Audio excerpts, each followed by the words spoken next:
N'omulala wuno bagenda mutta ennaku z'omwezi nga 25 obujulizi mbuyina maaso awo bannange bano bo bavumya engeri gye bavumyemu famire ye kyo kikaabiza ddala amaziga Alien Skin muyina maaso awo Bebe Cool, Dr. Jose Chameleone, Bobi Wine bonna mbayina mugamba mutya mwasiibye mutya kansubire muli bulungi Ray Nakito naye talubuzeemu ng'enkola yaffe basaba vidiyo no mugimpere like era n'ensaba gwe wenna atanaba kusubscribinga wano ku Suvia News Extra nti mukwano subscribinga era onyigene mu notification bell limesubwanga byonna byemba nteekayo sigenda kulwisa era nga nkutandise ne mwana mulenzi David Lutalo bannange avuddeyo n'ababuuza abadde bamuwalabula ennaku zino nga temukyamuvuma munnange ababuuza nga temukyamuvuma kikyakaliro mwakawuliddeako oluyimba bannange si bigambo byange obula ate ebigambo bya David Lutalo abagambye bannange temwedijiranga ku muntu alina omukisa wabula ye kyabakoze ekyo kikabukaba era ayongedde bagamba nti ye munnange ow'amaanyi tayogera akozesa bikolwa mwamuvumanga ye mwagala naye munnange yabalagako kaakaliro mwakalozaako ate bwe nkozaako eno ewamwana mulenzi Alien Skin munnange yavuddeyo n'atutegeeza nti temuddamu muyita Alien Skin wabula muyite nga problem oba omusumbuyi bannange mitawaana myeri ate bye giri mu sayidi ez'eno maaso wano nina akatambi munnange ttiimu Alien Skin nga yeekalakaasa oluvannyuma lw'omwami Gaddafi okuvayo ne yeewaana nga wagenda okutta Alien Skin. Kati era abo yewaddeko obujulizi ku Alien Skin. N'awanedde nti Alien Skin December nga 15. Bw'oba omanyi Alien Skin lwagenda okufa etegeeza n'abagenda okumutta obamanyi.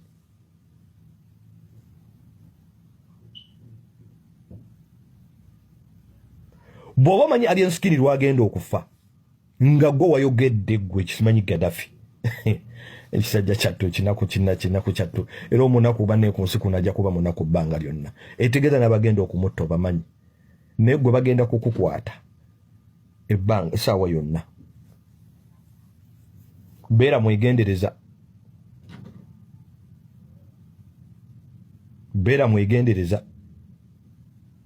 tubeere bantu beegendereza kamera eno ogiraba osobola okwogera abantu bakulaba abantu bano tebaleeta ssente mu nsawo naye ebigambo byolekako ku kamera olina okwogera nga olulimi lwo lukwatagana n'obwongo bwo. Alien Skin mwamugambye tatuusa Christmas kati singa omulabe wa Alien Skin akozesa advantage eyo bwe mba nkuzizzaako eno ewa Lwasa Emmanuel munnange ono nga mugagga muto ow'e Masaka munnange olunaku lw'ejo yasuze mu kkomera era nga kino kidiridde okumubanja obukadde 18,050 n'obutundutundu obulala obugwamu munnange nnyini ssente atugambye nti amaze akabanga ng'abanja Lwasa Emmanuel naye munnaye nga Lwasa amuwoleza jjo jjuuzi ngenda zikuwa luli ngenda zikuwa enkya weebityo munnange okutuusa walabe nga Lwasa avaako kona njalako ye kasituukiremu ng'atega ogw'ekyayi ate munnange ensonga azongereyo era bw'atyo n'agenda n'akola ki n'amuwaabira nga woolabaawo naye bannange kisinza okutujja enviiri ku muntu musajja wattu Lwasa munnange embeera yakyukira ddala ssente zo zaagendera ddala era nga munnaye bajjaaji bo baatalisedde okugamba mbu si ku njogera gye yayogereramu Diana Nabatanzi mbu Diana Nabatanzi alabika alina ekintu kye yakola Lwasa munnange ate ssente ne zikola ki kwe kumugwako naye nga nyongera obbajjukiza ssente mugenyi zijja ne ziddayo.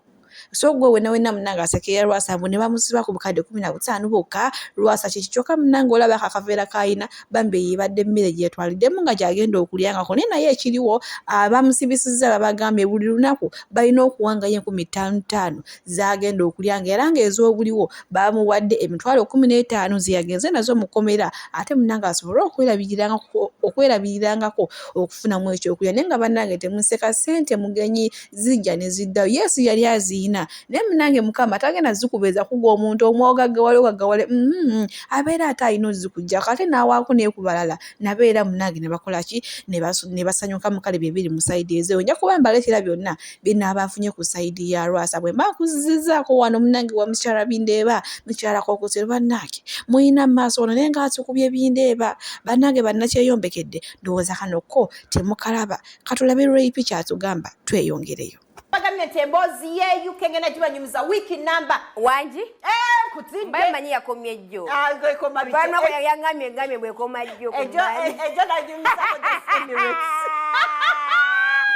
bagenda kuzirika bayombe Baganda show si ya Remy na yefe. Wawe. Tulwa mnaye kubasanyusa alhamdulillah. Beba manyi waliwo bagamba naye gwe simanyange eyo inayo shares simanyange eyo TV ya jajjawo simanyange oloze program ya bindeba njongero bajjukiza ba mikwano nti wonda bobola bye binde so nore nsonge yengeje tuli tu in one nina kumwogerako enya kubajjukiza ba mikwano wagainize weight yeah wado nyumira yes having fun the in the out zembade musakasti mbade musakasti kwe koga bwenti niba nai so nore nsonge yenchakala kubategeza tubanange nsengo musi natandika kunyiga the potholes zinyiza na yenchayagala okwetekamu eri embeera nti I am still English. So I am not going to be. Can you speak like that? British? Yeah. I know. I know. I was saying you were say what? Auntie Bogera ngabagimba. So if you byaganye na desibulya naye nga tenjaga okubategeza tubanayinza ekisanyisiza nti kyali mu moods yokuya bali waneno mwenda tuwenda. I know. Mutubala tubabala. Muchitinga tuchitinga. Tugenda kuchikiriza. Propaganda ku propaganda. Ongattako bwenkugattako. China stress. Okukuta bwenkukuta. I know. Esibo jikola bwe ngana njikola bweti. Koteka mpass ngana nteka mu password. Wabula bannange rape wali badde ate otulekamu mukyala agatta amawulire ag'ennaka agaliwo munnange ye mwana muwala birungi Juliana ono nno ng'abadde akolera mu nsi ze Saudi Arabia. Munnange kigambibwa nti yamalako contract ye bulungi nnyo n'agamba bakama be nti mu nzize ewaffe. Munnange mukama we n'akomba kw'erima n'agamba nze sigenda kukola ki sigenda kuzzayo munnaye baawe paka ku poliisi. Munnaye ne bateesa ku poliisi omwana addamu n'akkiriza okuddamu okukola. Munnange we baakomawo nga bavudde ku poliisi omusajja yakola ki yatuuka amusibira mu kisenge mbwe kinene olwamusibira mu kisenge munnange omusajja nga yeetema sipeeya ng'agamba leero kikola ki kiggwa leero obwo omuwala yagaana oba yakkiriza munnange olwamala omusajja okukola byakola nga mwana muwala amutta era na omulambo n'agusuula ku kizubala zubala abeera kasasiro bamuyite n'omuki mu luwalabu kale bye biri mu sayidi ezo naye munnange olwamala okumutta yaddira n'akwata byonna ebimwogerako n'abiteeka ku mulambo ogwo so gwe wenna munnange amanyi famire y'ono omwana muwala birungi Juliana bambi bategeezeko nti munnange omuwala waabwe yagenda okunoonya akasente Saudi Arabia zembuyaga ate kati ezikaze empewo naye nga katongerera okusaba omukama amusonyiwe byonna ebyamusobako naye nga mwana muwala ye yafiiridde ddala obulumi. Gaata amawulire ag'ennaka agaliwo maaso wano nina ka video nga maama Aloja na munnange kino kiridde omuntu gw'atamanyi oba musajja oba mukazi okutwala omwana we Kasumba Juma era mu nsi ze Saudi Arabia naye munnaye gaategeddeko nti omwana we bamutegeezezza nti bagenda mutta ennaku z'omwezi nga 25 ngenda bateerako wano ka video nammwe maama mumulabe kubambi ng'ataaja Aloja naye nga bambi tosaba bikikwatako omwana mumukomyewe wako omwana muto omukazi agambye ye mwana yeka gw'alina mu bulamu bw'ensi eno kyokka naye mwamutwala eyo ate mwagala muttira yo kambateereko ka video namwe mwerabireko bambi nga mami waffe omulungi Aloja.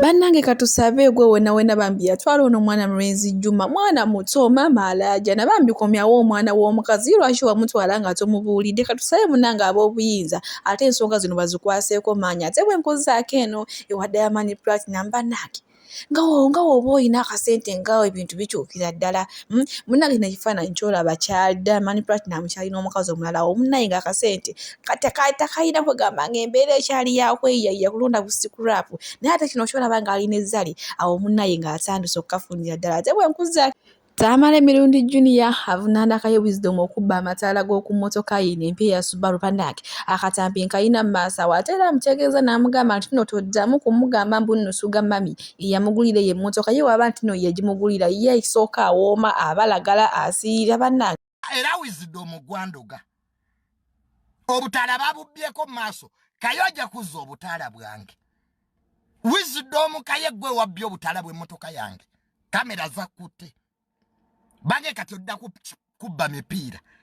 Wisdom kankubuulire z'obutaala bwa mwizo gamba nimba tekinokulati atandise okulimba labayo look at it kako bakabye n'akalala osegera nozo bagibyemu oyo wisdom that boy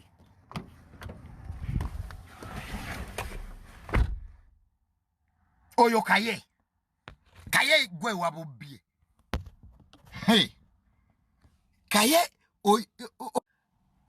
obutaala bwa Subaru yange babubye naye nga sinnagenda mu ssabo kuloga yabubye. First suspect ye kaye kati wisdom wabubye buteeke kwaliyayo onaabuteeka wa haliyayo nkadde model 1997 kati obubbe obuteekewa. So n'olwekyo ndowooza ey'olwaleero kangimalire wano. Emmotoka yange baali bagitomedde nenawana akavubuka ke nalabye buno obwa tikitoko mbukaagala nkawe publicity. Gwe kavubuka gwe sijja kuwa publicity. Simanyi oba oyagala kunkwana osibanya ke kanajibu osiba mu inbox yange siri musiyazinga gwe. Emmotoka yange bagitomedde wadduse bangu nnyo ku TikTok okole live. Mbu Junior yabadde akuba masimu nabadde nkubira bajjeno. What if it was an ambush? What if nabadde ngudde mu ambush? Nze Junior buli we bantomera asooka kubira bajjeno. Ayinza okuba planned attack on me. Kavubuka gwe neesonyiwa simanye najibu size yakutwala e Dubai. Ene motoka najigula emitwalo mukaaga ejja dola tekuliko sente zo za nnyoko. Kitaawo tanguliranga ku mmotoka. Mbu Junior ina amalala kubalala nnyongerako. Kaka ngenda gula Benz. Munzijako obunaku bwammwe. Nadamu ebivubuka mmwe biri ku TikTok. Wabadde tuyagala nkubire bajjeno. Emmotoka yange bagitomera wamma. Nembaka abakulu be nakubira. Nembaka banaye need security. Kale emmotoka yali entomedde nali sigitegeera. Era emmotoka omuvubuka baiza we yantomera namusonyiwa. Kakati nze sente zenina n'emyaka gyenimu sikyasiba bantu. Katonda abakuyambye n'ofuna ku sente. Subaru tetusiba abavuzi ba Subaru tebasiba abatomedde. Zino emmotoka za bbeeyi. Obutaala spare mujja Dubai. Omuvubuka namugamba nga tannantomera. Gojja kutomera emmotoka yange teyawulira. Nenna musonyiwa kati musibire ki. Nze mu Uganda wogaggawala oyina amalala. Woba mwavu nga bakuseka mwagala tukole ki. Bwe nali ntambulira ku bodaboda nga temwabiŋŋamba. Nze saakumanyira. Muli mukubba butaala. Nze yovulanga ngenda genda Kenya gye mba mbeera. Nkoyo abanaku. Kati obutaala bw'emmotoka yange kaye wabadde obbako bwaki. Obuteekewa. Ozita lampuoloda. Sanga kavubuka ke kanajibu nakala ku TikTok nga kamanyira. Gwe sinza akuddako. Zino sente zenina siza nnyoko. Nnyoko kitaawo tampolanga yo wadde ekikumi. Saa kumanyira va ku mmotoka yange. Wayabazeeko 100 million gwe mu dola. Musumanya suga mami yajingulira mpooma. Ne bwebeno mmotoka suga mami yajingulira kitegeeza mpooma. Woma osirike. Nze mbalala. Nkunkumuka.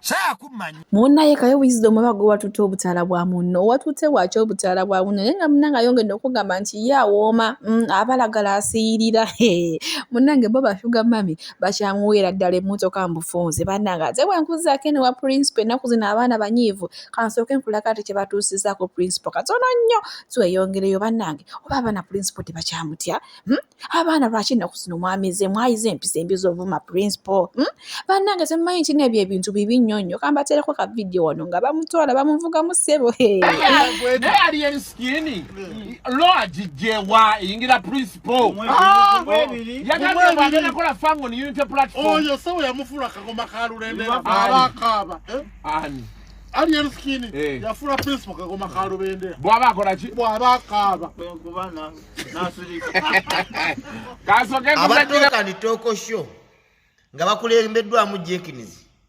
alien skin tabalese kyekimu jekinizi mukasa agambye tikati alien skin principal yamufuula kagoma ka lubendera naye nga ajjukira oluyimba olwakagoma ka lubendera lwali lwa principal tikati alien skin buli champion gudo lwakaaba alien skin akuba ku principal nga champion good asidika nandi jukira kana kayimba kagamba kana kagoma ka lubendera wabakaaba kenkuba nasidika nti kati buno obudde alien skin buli champion good wakaaba buli champion good wayo yamata nga tebannagale tanakaaba nga akuba ku principal nga champion good asidika jekenize mukasa ensi eri kusonyiwa ne bati badiru ovayo tano gamba nti kati principal kagoma ka lubendera ka alien skin nti buli champion gudo wakabanga ako